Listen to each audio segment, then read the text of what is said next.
გამარჯობა, BMG TV-ზე წერტილის დროა, მე ვარ BMG-ის მთავარი რედაქტორი და ტელეპროექტ წერტილის ავტორი და წამყვანი ჟურნალისტი თელარა გელანდია.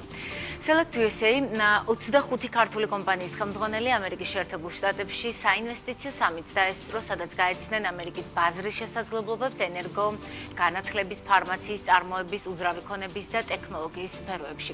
მათ შორის ერთ-ერთი იყო კომპანია Fast Group-ი და მისი დამფუძნებელი ნათია სხვიტარიძე, რომელიც დღეს ჩვენი სტუმარი იქნება და შემდეგი 9 საათის განმავლობაში ვისაუბრებთ, როგორ შეირჩა საქართველოსთან დელეგაცია, როგორ წარმოაჩინა ქართულმა ბიზნესმა თავი და რა შესაძლებლობა არსებობს ორ ქვეყანას შორის ბიზნეს კავშირების გაძლიერებისთვის, როცა ამერიკა საქართველოს შორის სტრატეგიული პარტნიორობა შეჩერებულია და გადატვირთვის წერტილი ჯერჯერობით არ ჩანს. შეგახსენებთ, ირაკლი კობახიძის თანახმად ქართული ოცნების მთავრობამ ტრამპის ადმინისტრაციას წერილი მისწერა, მაგრამ პასუხი არ მიუღიათ. ამის შემდეგ ღია წერილიც გამოაქვეყნა ირაკლი კობახიძემ, მაგრამ თურმე პასუხი არც მაგაზე მიუღიათ. წერილზე არ უპასუხნიათ, თუმცა დუმილი ჩვენთვის ძალიან მნიშვნელოვანი პასუხიაო, ასე უპასუხა ოცნების პრემიერმა ჟურნალისტის კითხვას. Select USA საინვესტიციო სამიტზე ქართული დელეგაციის მონაწილეობის შესახებ ინფორმაცია გავრცელა საქართველოში ამერიკის საელჩომაც უკვე მეორე ელჩი დანიგანის სიხარულით გაუძღვა ევროპის ყველაზე დიდ დელეგაციას საინვესტიციო სამიტზე, რომელსაც ამერიკის ვაჭრობის დეპარტამენტი მასპინძლობს, ეწერა გავრცელებულ პრეს-რელიზში. დელეგაციას უმასპინძლეს თეთრ სახლში, სახელმწიფო დეპარტამენტში, განვითარების ფინანსურ კორპორაციაში, იგივე DFC-ში, ამერიკას საქართველოს ბიზნეს საბჭოსა და სხვა მნიშვნელოვან ინსტიტუტებში. წლევანდელ მონაწილეებს შორის იყო ამერიკის სავაჭრო პალატა საქართველოში, გასული წლების მონაწილეები და ახალბედა მეწარმეებიც. ეს კავშირები ეხმარება ქართულ კომპანიებს ამერიკის ბაზარზე შესვლაში და ორივე ქვეყნისთვის კეთილდღეობის შექმნაში, აცხადებენ ამერიკის საელჩოში. რისი გაყიდვა თუ შეთავაზება შეუძლია ქართულ ბიზნესს შეერთებული შტატების ბაზრისთვის და ასევე რამდენად არსებობს რეალური შანსი დღევანდელ საქართველოში ქართული ოცნების პირობებში ამერიკული ინვესტიციების მოზიდვის. Select USA-ის საინვესტიციო სამიტის მონაწილე ბუღალტრული და ფინანსური მომსახურების საკონსულტაციო კომპანია Fast Group-ის დამფუძნებელი ნათია სხვიტარიძე გვერდდება უკვე პირდაპირ ეთერში. საღამოშტების ნათია, ძალიან დიდი მადლობა თქვენი დროისთვის. მოდით პირველ რიგში მოგვიყევით, როგორ შეირჩა საქართველოსთან დელეგაცია. თქვენ მეორედ იყავით, როგორც ვიცი, სულ 25 კომპანია იყო ჩასული და ფოტოებიდანაც ჩანდა საკმაოდ მრავალფეროვანი იყო, როგორც ბიზნეს პროფილითაც, ასევე პოლიტიკური ლოიალობის ჭრილშიც. ყველა მხარე, ასე ვთქვათ, იყავით. რა ხდებოდა? საღამომშვიდობის, მადლობა მოწვევისთვის. მადლობა. ორგანიზაციები როგორ შეირჩა მაგის თქმა მე არ შემიძლია, იმიტომ რომ არ მაქვს ინფორმაცია, მაგრამ ჩვენ თავზე შემიძლია ვისაუბრო, ჩვენ შარშან საელჩოს ეგიდით ვიყავით მწვეულები და საუბრის დასაწყისში, შუაში და ბოლოშიც არ დამეზარება, რომ ძალიან დიდი მადლობა გადაუხადო ამერიკის საელჩოს და ელჩ დანიგანს, იმიტომ რომ უზარმაზარი მხარდაჭერა გამოხატეს ჩვენს მიმართ. ეს მხარდაჭერა არის როგორც საორგანიზაციო საკითხებში და ასე შემდეგ. წელს ჩვენი როლი ცოტა განსხვავებული იყო, იმიტომ რომ ჩვენ როგორც ერთი მონაწილეობდით სტანდარტულად სამიტში, მაგრამ განსხვავებული ის იყო, რომ სიტყვით გამოვედით. კი, ინვესტორების წინაშე წარვადგინეთ ჩვენი აპლიკაცია და ეს აპლიკაცია არის ძალიან განსხვავებული, იმიტომ რომ საქართველოში მცირე მეწარმეებისთვის ჩავუშვით უკვე. ეს არის ავტომატიზებულად აკეთებს ყველა საჭირო პროცესს, რაც საგადასახადო კუთხით მოწესრიგებას უმარტივებს მეწარმეს საკითხების, როგორც არის დეკლარაციის გაგზავნა, გადასახადის გადახდა და ასე შემდეგ, მაგრამ ეს არის საქართველოს ბაზრისთვის და ჩვენ შტატებში წარვადგინეთ ისეთი აპლიკაცია, რომელიც მოდიფიცირდება ამერიკის ბაზრისთვის და ნუ ამას ძალიან კარგი უკავშირი და ინტერესი მოყვა. გარდა იმ ჩვენი კლასიკური სერვისებისა, რაც გვაქვს ბუღალტერია, ფინანსები, აუდიტი. და მრავალფეროვანი იყო კი, საკმაოდ ესეთი კარგი ორგანიზაციები იყვნენ ჩვენს გვერდით წარმოდგენილი და რა ვიცი, ამ სამიტის ყველაზე დიდი ხიბლი და მადლი ის არის, რომ ძალიან კარგი კონტაქტების დამყარებაა შესაძლებელი ორივე მხარისთვის, ასე ვთქვათ, ერთი რომ აქედან გავიტანოთ სერვისი იქნება თუ პროდუქცია და მეორე იქიდან შემოვიყვანოთ ინვესტორი. რეალურად ამ სამიტის მთავარი ფუნქციაც ეგ არის, რომ ეს აღდგინოს ორი ქვეყნის რამდენად რეალურია ეს შანსები, როგორც იმის, რომ ქართულმა ბიზნესმა მოახერხოთ თქვენი პროდუქტები, თქვენი სერვისებით დააინტერესოთ ამერიკის ბაზარი, ასევე მოვახერხოთ ამერიკული ინვესტიციების მოზიდვა დღევანდელ საქართველოში. ვიცით, სად ცხოვრობთ, რა ურთიერთობა გვაქვს დღეს ამერიკის შეერთებულ შტატებთან და ასევე საინტერესოა თქვენი როგორც კერძო სექტორის წარმომადგენლის მოსაზრება საელჩოს მხრიდან რისი დემონსტრირება იყო, რისი გზავნილი ეს, რომ ხედავთ ფაქტობრივად პოლიტიკურ დონეზე ურთიერთობები გაყინულია, გადატვირთვა ჯერ ვერ იწყება, მაგრამ ასე ბიზნესს ხელი ჩაგჭიდათ და ყველა ერთად წაგიყვანათ. მათ შორის ისინიც, ვინც შედარებით ლოიალურად არიან განწყობილები ქართული ოცნების მიმართ. ხო, მაგაზე შეგვიძლია ვთქვათ, რომ დაყოფა არ მომხდარა. ფაქტია, რომ აი ახლა მხარეების გამო რაღაცა შერჩევა და ასე შემდეგ არ ყოფილა. ყველა თანაბრად იყო წარდგენილი, ყველას თანაბარი შესაძლებლობა ჰქონდა. ჩემი გადმოსახედით ეს არის ესეთი ნიშანი იმის, რომ აი ქართული ბიზნესს აქვს მზაობა იმის, რომ კონდეს ისეთი სწორი ურთიერთობა, როგორიც უნდა კონდეს. ამის დემონსტრირება მე თუ მკითხავთ. ახლა ზოგადად ინვესტიციების შემოტანაზე და ფართო ეგიდით ვერ გეტყვით, მაგრამ კონკრეტულად ჩვენს ორგანიზაციაზე ვისაუბრებთ, რამდენად რეალურია ეს. თქვენთვის რომ ემზადებოდი შარშანაც როცა იყავით ამ სამიტზე, მე საუბრობთ მე რომ გეგმა გქონდათ ამერიკის ბაზარზე შესვლა. ჩვენ შარშან რომ ჩავედით და ძალიან კარგი კონტაქტები დავამყარეთ, ამას მოყვა შედეგად ის, რომ დავიწყეთ შანსების მოძიება და ბაზრის მოკვლევა, როგორ შევსულიყავით ამერიკის ბაზარზე. ჩვენი პროფესია და სფერო ცოტა განსხვავებულია, იმიტომ რომ რომელ ქვეყანაშიც შეხვალ, იმ ქვეყნის კანონმდებლობას უნდა მოერგო. ეს არ არის ერთი რაღაცა პროდუქტი, რომელიც ყველა ქვეყანაში თავისუფლად შევა. აქ იყო კიდევ სწორი შტატის შერჩევა და ასე შემდეგ. ძალიან ბევრი სირთულე. და ამას ესე მიუყვებოდით ნელ-ნელა, მაგრამ მე როდესაც მოგვეცა შანსი, რომ კიდევ მეორეჯერ ესე წავსულიყავით და თან სიტყვით გამოსულიყავთ, თან ინვესტორები უფრო ახლოს გვენახა, ჩვენ ამ წასვლაზეც დაგეგმილი იყო, რომ დაახლოებით იანვარი, თებერვალი, რაღაცა ესეთი პერიოდების გათვლით, მაგრამ შედეგებმა ჩვენა, რომ ეს მოხდება ბევრად უფრო მალე და ბევრად უფრო მოკლე დროში. ყოველ შემთხვევაში იმედი გვაქვს და ყველაფერზე დავაგახუნოთ, მაგრამ ასეა. უკავშირი გვაქვს ძალიან კარგი, დაინტერესება არის ძალიან კარგი. ანუ უბრალოდ ძალიან კარგი კი არა, იმაზე უკეთესი ვიდრე ამის მოლოდინი შეიძლებოდა რომ გქონოდა. ფაქტია, რომ დღემდე ჯერ კიდევ მეორე მხარე, ანუ ამერიკის მხარე არის ძალიან დაინტერესებული ჩვენთან ურთიერთობით. მე საკუთარ მაგალითზე ეს შემიძლია ვთქვა.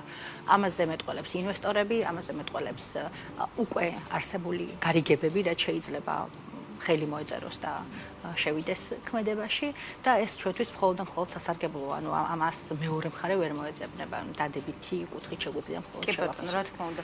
ურთიერთობებზე ვიდრე გკითხავთ, ამერიკის ბაზარზე ფასტ გრუპის შესვლის გეგმა ძალაშია, რა ეტაპზეა, ვთქვათ, აი ბერლინის მსგავსად იქაც შეიძლება ფილიალი გახსნათ. აუცილებლად, ანუ ფილიალი გავხსნათ კი არა, ჩვენ უკვე შტატი შერჩეული გვაქვს, რეგისტრაციის საკითხების მოგვარება, ადმინისტრაციულ საკითხებს რაც ეხება, ახლა ამ თემებზე ვმუშაობთ და ამას ვაგვარებთ და ეს უნდა მოხდეს რაც შეიძლება სწრაფად, აი ძალიან სწრაფად. შეგვიძლია ჯერ შტატი ვთქვათ თუ არა? შტატი შეგვიძლია ვთქვათ, ჩვენი რეგისტრაციის შტატი იქნება დელავერი, იმიტომ რომ დელავერის შტატი გვაძლევს უფლებას მოვემსახუროთ 50-ვე შტატს. სხვა შტატებს ცოტა შეზღუდვები აქვთ, მაგრამ აი ამ შტატში ვრეგისტრირდებით მთელი რიგი მიზეზების გამო და ერთ-ერთი არის ის, რომ შეგვეძლოს 50-ვე შტატში ჩვენი სერვისის გაშვება და ეს სააღრიცხვო საბუღალტრო ბუღალტერია, ფინანსები, ამ ეტაპზე ჯერ არ გვაქვს აუდიტი, იმიტომ რომ ამას გარკვეული პროცედურები სჭირდება და ცოტა მოგვიანებით დაგვემატება აუდიტი და მეორე მიმართულება რაც არის ჩვენი ციფრული ვერსია, აი ოღონდ ამ ციფრული ვერსიისთვის ინვესტორის თან მოძიების და კონტაქტის, უკვე მოძიებულ ინვესტორებთან კონტაქტის და კომუნიკაციის რეჟიმში. როდი შეიძლება ვთქვათ, რომ აი უკვე ამერიკაშიც ჩაეშვა ფასტ გრუპის სერვისები? ძალიან დიდი იმედი მაქვს, რომ ამას იმაზე მალე გეტყვით, ვიდრე ხო, უნდა მოესწროს. არ ვიცი, აი იმედს ვიტოვებ. ვნახოთ როგორ განვითარდება მოვლენები. აუცილებლად მოვიკითხავთ, განსაკუთრებით გვიხარია ხოლმე, როდესაც სერვისების ექსპორტი საქართველოსდან ხდება საზღვარგარეთ. ცოტა ხნით ისევ სამიძე რომ დავბრუნდეთ და ის დღეები რომ გაიხსენოთ, როგორც ნახე, იყო შეხვედრები თეთრსახლში, DFC-ის ოფისშიც, ეროვნული უსაფრთხოების საბჭოში და ასე შემდეგ. რისი თქმა შეგიძლიათ თუ ესწრებოდით ალბათ რაღაც შეხვედრების ნაწილსაც, ალბათ კითხვები დაისმებოდა საქართველოს დღევანდელობაზე, საგარეო კურსზეც და რამდენიც თავი არ უნდა ვიწონოთ, რომ რაღაცა საგადასახადო სისტემა გამჭვირვალე გვაქვს, 5 გადასახადი და ასე შემდეგ. ალბათ ძალიან დიდი მნიშვნელობა აქვს პოლიტიკურ სტაბილურობასაც, რაც ხდება ქვეყანაში. ცხადია. რა კითხვები ისმოდა აი ქართული ბიზნესის მისამართით, როცა ვიღაც ინტერესდებოდა, რომ რაღაცა ფასგრუპს საინტერესო პროდუქტი აქვს, ან რომელიმე დეველოპერული ბიზნესიდან მიციხდნენ, საინტერესო გეგმები აქვთ, მაგრამ რა ხდება საქართველოსშიო? ესე რა ხდება საქართველოში სიმართლე გითხრათ, ალბათ დაგვინდეს და არავის უკითხავს. საბედნიეროდ, მაგრამ ანიციან რაც ხდება. გონი რომ იმაზე უკეთიციან, ვიდრე ჩვენ გვგონია. მაგრამ ერთი მინდა ხაზგასმით ვთქვა, რომ ჩვენთვის ძალიან მნიშვნელოვანი არ არის ახლა ეს კონკრეტულად სერვის გაიტანთო პროდუქციას. გარდა იმისა, რომ წარმოვადგენთ ორგანიზაციას, ჩვენ წარმოვადგენთ ჩვენს ქვეყანას. აი ეს არის ძალიან საამაყო და ძალიან მნიშვნელოვანი, იმიტომ რომ შესაძაც ჩვენ გვაცხადებდნენ მაგალითად აი როცა სიტყვით გამოვიდოდით, გარდა იმისა, რომ FAS გრუპი გამოაცხადეს, იქვე მოაყოლეს საქართველოს ქვეყანა, ანუ country Georgia, ხო? და ეს ისეთი დიდი სიამაყე შეგრძნება, რომ აი რასაც ძალიან მნიშვნელოვანი. მარტო სიამაყის დონეზე არა. რეალურად წარმოვადგენთ ქვეყანას. ამიტომ ძალიან მნიშვნელოვანია, რომ ჩვენი პოლიტიკური მაჩვენებლები და ვექტორი იყოს სწორი, ცხადია. და ამას მოელის ჩვენგან მეორე მხარეც. არავის არ ენდომება ჩვენთან ურთიერთობა, აი კონკრეტულად ჩვენზე ვამბობ, ახლა თუ რაღაცა აღმოჩნდა, რომ მათგან კრიტიკულად განსხვავებული შეხედულებები გვაქვს, ხო?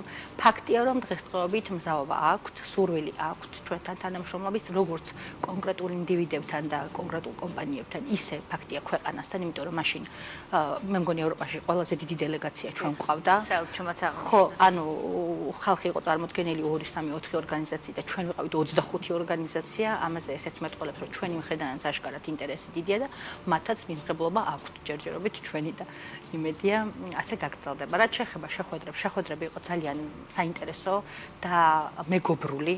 ყოველ შემთხვევაში რა ინტერესებდათ აი ქართული ბიზნესებისგან თუ იყო ესეთი კომუნიკაციის ესეთი ფორმატი? ძირითადად აინტერესებდათ ჩვენი მოტივი იყოფნის, აი როგორც ახლა თქვენ მისვავთ კითხვას, რომ რატომ რა გვაქვს გეგმაში და რას ვაპირებთ, მსგავსი ტიპის ინფორმაციის გაცვლა, რომ რატომ ვიყავით, რას ვეძებდით და რა ტიპის მხარდაჭერა გვჭირდებოდა მათგან. ანუ ამის მზაობა აქვთ, ეს ყველაზე კარგი და ხაზგასასმელი ამბავია, რომ არიან მზად დაგვეხმარონ იმაში, რაშიც გვჭირდება. ანუ ძალიან ბევრ ამაში გვჭირდება რეალურად დახმარება, ეს ასე არ არის, რომ უბრალოდ მოგეწონოს, გადაწყვიტო და შეხვიდე ამ ხელა ბაზარზე, მით უმეტეს ჩვენი ქვეყანა ხა ძალიან პატარაა, ხო? ადმინისტრაციული საკითხებია თუ სხვა ტიპის ნებისმიერი ინფორმაცია, მაგალითად, როგორ შევარჩიეთ დელავერის შტატი, როგორ შევარჩიეთ და იქ მიღებული კონსულტაციებით არ დაგვჭირვებია ამაში ვთქვა დამატებითი კიდევ ჩვენი რესურსებით ჩავდეთ, მაგრამ ანუ აუცილებლად ხაზგასასმელია, რომ მათი მხარდაჭერა არის საკმაოდ მაღალი და დიდი ინფორმაციულ დონეზე ადმინისტრაციულ საკითხებთან დაკავშირებით და ასე შემდეგ. აი ყველა მიმართულებით რაც ბიზნესს ჭირდება, რომ იქ ქართული ბიზნესის მთავარი და ძირითადი დელეგაციის გზავნილი რა იყო? ერთია რომ ვთქვათ ამ სამიტზე ამერიკა იწევს უცხოელებს რომ ამერიკაში აკეთონ ბიზნესი, მაგრამ დარწმუნებული ვარ თქვენც იწევთ და ეძებთ პარტნიორებს და ხართ საქართველოსდან რომლის საგარეო კურსზე სამწუხაროდ უნდა გავუსწოროთ რეალობას თვალი, ბევრი კითხვა და ვეღარ გაგვიგია საით მივდივართ და რას ვაკეთებ. ხო, წინა წლებისგან განსხვავებით, აი როცა პარტნიორ პოტენციალ ჩვენ ჯიუტად ვამტკიცებთ, რომ ძალიან საინტერესო ქვეყანა ვართ მათი ინვესტიციებისთვის, კვლავ ერთია ჩვენ რას ვამტკიცებთ და მეორეა თვითონ რა გადაწყვეტილებას მიიღებენ, მაგრამ ნამდვილად მცდელობა არ დაგვიკლია, არა მხოლოდ მე, არამედ იქ მყოფ თითქმის ყველა ორგანიზაციას იმისთვის, რომ ღირსეულად წარედგინა ჩვენი ქვეყანა.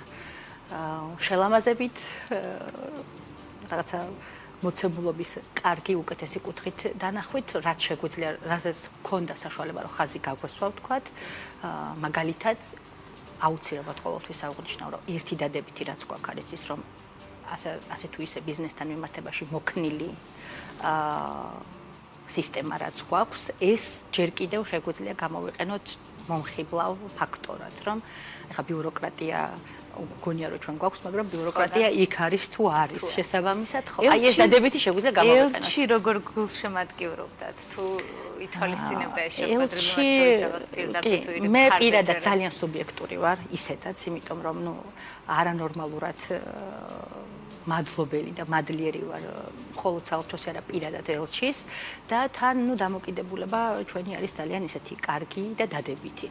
შესაბამისად რა ურთიერთობაც ჰქონდა და რა შეხვედრები იყო, ყველა იყო ესეთი ჩვენ სასარგებლოდ. ხარდაჭერის მხრივ, ინფორმაციის მოწოდების მხრივ, წარდგენის მხრივ და ასე შემდეგ. მე მინდა აღვნიშნო, რომ სამიტამდე ჩვენ FAS გრუპი ვიყავით კალიფორნიაში სტარტაპ გრაინდზე. აქ არის უფრო ტექ სტარტაპების შეკრება და მანდ აპლიკაცია წარვადგინეთ. ამ ორი სამიტის ორივე ძალიან მნიშვნელოვანია ჩვენთვის, ანუ იქაც ვცადეთ კონტაქტების დამყარება და ინვესტორის მოძიება აპლიკაციის კუთხით და აქ ხომ ცხადია. ანუ ამორის შედარება მაინც არ შეიძლება, იმიტომ რომ აქ როგორც ეს საელჩო და ეს ინსტიტუცია, ასე ვთქვათ, მხარდამჭერი, რადგანაც უყავდა, შესაბამისად ბევრად უფრო ესე თამამად და თავდაჯერებულად გაბედულად ვიყავით, კი. წარმატებები მომავალ წელსაც როცა იქნება ეს სამიტი, იმედია მომავალ წელს იმედი მაქვს რომ უკვე იქ გვექნება ის წარმომადგენლობა რაც უნდა გქონდეს, კი. ძალიან კარგი. დავბრუნდეთ ახლა ცოტათი საქართველოში. ძველ ინტერვიუებს გადავავლე თვალი, როცა თქვენთვის მზადებოდი, დეკემბრის ბოლოს ბიზნესის კვირეულში სპეცეთერში თქვენ ამბობდით, რომ ივნისის შემდეგ ასეულობით მაგალითს მოვიყვან, როგორ შეწყვიტა ინვესტორმა საქართველოში ინვესტირება, მას შემდეგ 5 თვე გადის, მეტიც კარგი ყოველ შემთხვევაში და რაღაც ამ კრიზისის დასასრული არ ჩანს. რა სიტყოდით დღეს?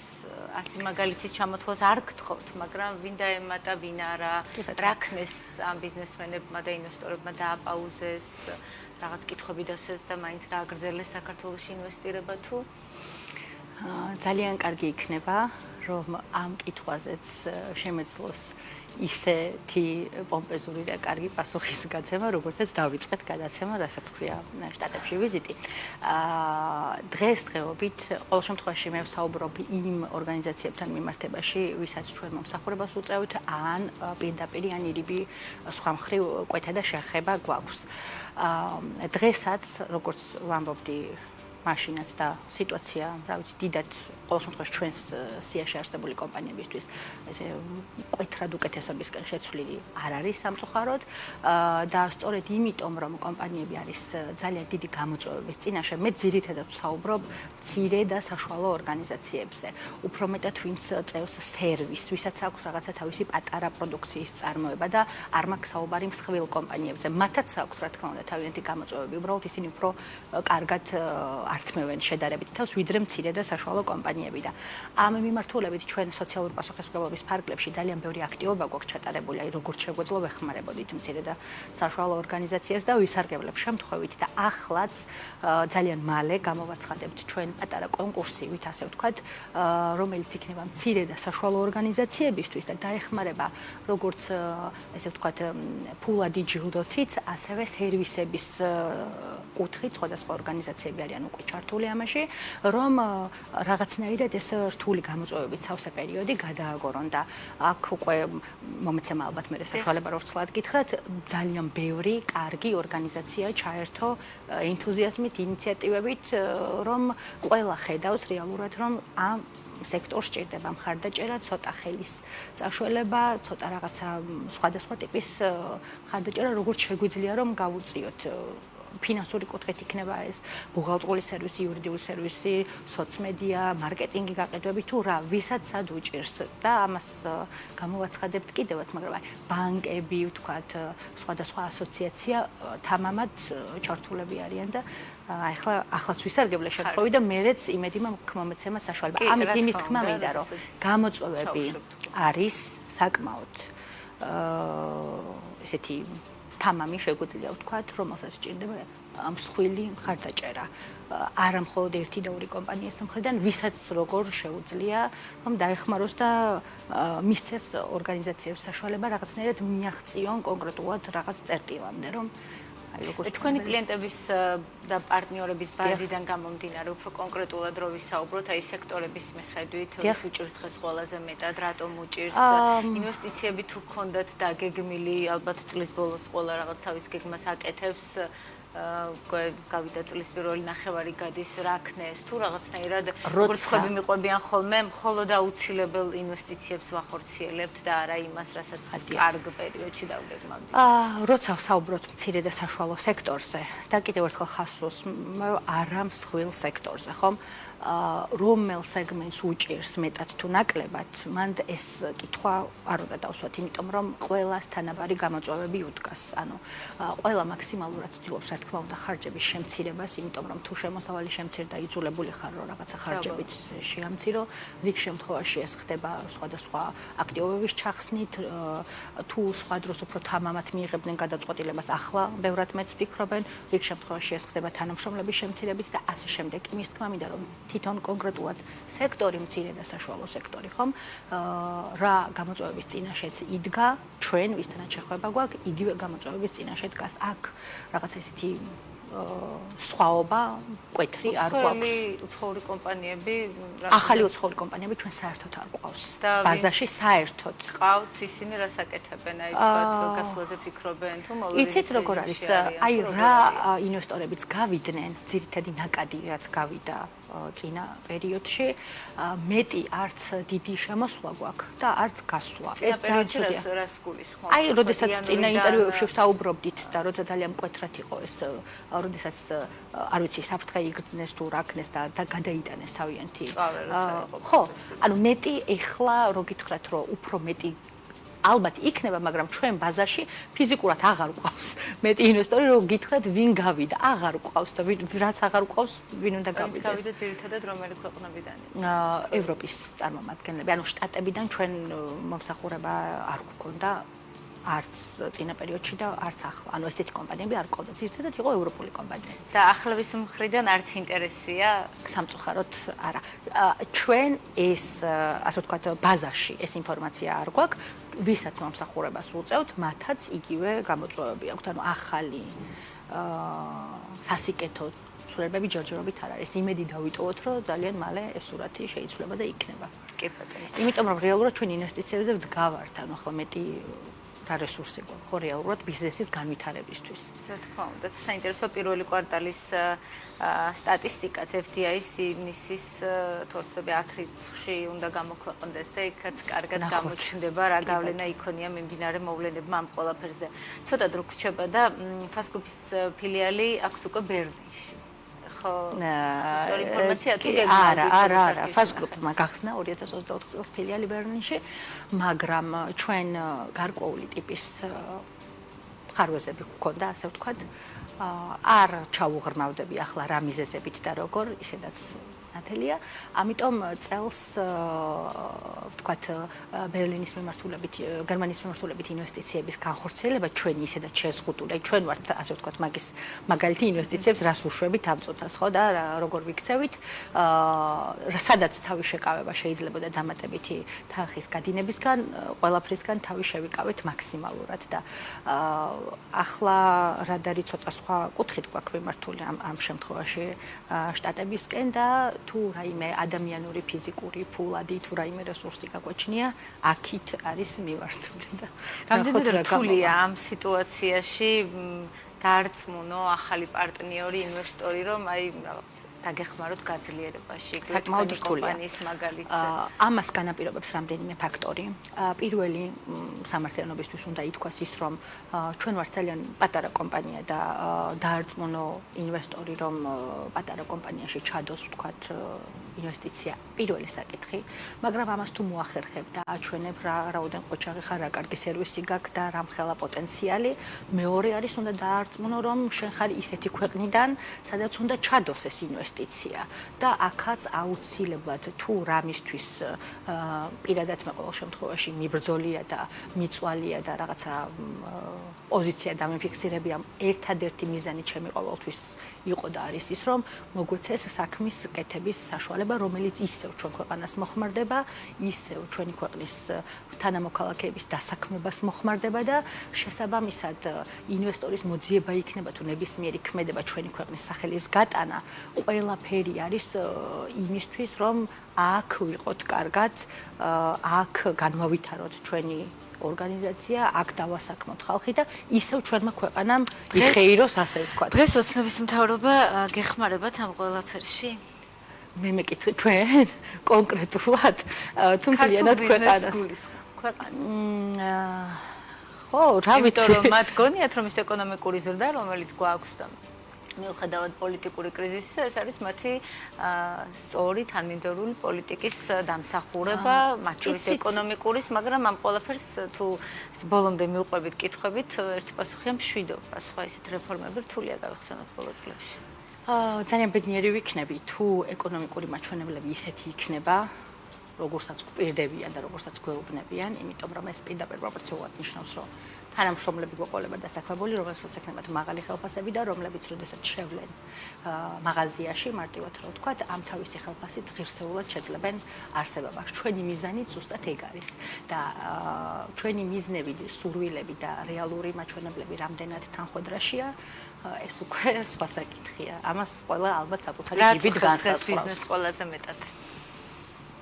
ყოველ შემთხვევაში ჩვენ ყველაზე მეტად რაც გვაწუხებს ეს არის რადგანაც ჩვენი სერვისი პირდაპირ ჯაჭურად არის კავშირში სხვა კომპანიების კეთილდღეობასთან, იმიტომ რომ თუ კომპანია წარმატებული არ არის, თუ კომპანიას კარგი შემოსავალი არ აქვს, არც დათვლა, არც ფინანსური ანალიზი და არც ბიუჯეტირება არ დასჭირდება, ხომ? ჩვენი ყველაზე დიდი ტკივილი არის ის, რომ ეს ორგანიზაციები რამენაირად გაძლიერდნენ გადალახონ ის გამოწვევა და კრიზისი რაც აქვთ და ჩვენც მოგვეცეს მათთან თამამად ურთიერთობის საშუალება. რეალურად გვყავს ორგანიზაციები, რომლებიც რაღაცას მაინც ცდილობენ, მაგრამ ფიზიკურად რესურსები აქვთ ძალიან შეზღუდული, ქეშის გულისხმობ თანხის რესურსი და ეს აუცილებლად რაღაცნაირად დადებითისკენ უნდა შეიცვალოს, ანუ სხვა ვერსიას, აი განხილვის დონეზე თქვენთან საუბარშიც კი ვერ ვუშვებ, იმიტომ რომ სხვა შემთხვევაში ხლა გამოსავალი არ ვიცი რა უნდა იყოს და ამიტომ ჩვენ რადგანაც პირდაპირ პროპორციულად კავშირში ვართ სხვა ორგანიზაციების კეთილდღეობასთან და ეს ორგანიზაციები დღეს როგორ არიან ძალიან მოკლედ? ხო, აი როგორც გითხარით, იძულებული ვართ და გვჭირდება რომ რაღაცა სხვადასხვა ტიპის რესურსებით დავეხმაროთ. ღონისძიება იქნება, სხვადასხვა ორგანიზაციის შეკრება იქნება და ზოგს სერვისით დავეხმაროთ და ზოგს ფულად იჯილდოთი და აი ეგ მოცემულობა. განვითარებისთვის რა გვჭირდება ამ ეტაპზე ყველაზე მეტად ქვეყანას? მხოლოდ და მხოლოდ სტაბილურობა. სტაბილურობა, ოღონდ ჭეშმარიტ სტაბილურობას ვგულისხმობ, როგორიც არის ქვეყნის კურსის სტაბილურობა, დასავლეთისკენ ცხადია, მხოლოდ და მხოლოდ დასავლეთისკენ, ეკონომიკური გარემო უნდა იყოს აუცილებლად მშვიდი და მიმზიდველი ინვესტორისთვის, იმიტომ რომ გვაქვს ძალიან ბევრი კარგი, ნამდვილად გვაქვს, რაც შეგვიძლია შევთავაზოთ. მარტო აი ეს ჩვენი მოქნილი სისტემა რადღირს, მაგრამ არ უნდა ვაფრთხობდეთ სხვა ესეთი უფრო მწვავე მაჩვენებლით, რომ არ უღირდეს და არ უნდადეს შემოსვლა. ხო, ამიტომ რაც კარგი გვაქვს, ეს კიდევ უფრო კარგად უნდა გამოვიტანოთ და სადაც ხარვეზი გვაქვს, იქნებ რამენაირად გამოვასწოროთ. იქნებ. წერტილი რას დაუსვათ ამ ქვეყანაში, ჩემი ბოლო კითხვაც. რა დავუსვათ, აი გამუდმებით წრეზე სიარულს. წერტილი უნდა დაუსვათ ნამდვილად ამას, რომ რაღაცა გადაუწყვიტოთ და გავაგრძელოთ, რასაც აკეთებდნენ ჩვენი მშობლები, იბრძოდნენ, იდგნენ, აპროტესტებდნენ, რასაც ვაკეთებთ ჩვენ, ეს უნდა დასრულდეს, რომ აღარ მოუწიოს ეს ჩვენს შვილებს და არათუ ჩვენ შვილებს, ჩვენც აღარ უნდა მოგვიწიოს, ანუ ჩვენც უნდა გქონდეს საშუალება ვიცხოვროთ და ვიმუშაოთ ისე, რომ ჩვენი თავიც განვავითაროთ და ჩვენი ქვეყანაც მთლიანად. მადლობა ნათია საინტერესო აქცენტებისთვის, წარმატებები ფასგრუპს აუცილებლად მოვიკითხავთ. დემოგრაფიული ექსპანსიის შესახებ თქვენ უღრმესი მადლობა. წერტილი დღეს ამით დასრულებულია. ჩვენს კითხვებს პასუხობდა კომპანია Fast Group-ის დამფუძნებელი ნათია სხიტარიძე. მე ხვალამდე გემშვიდობებით.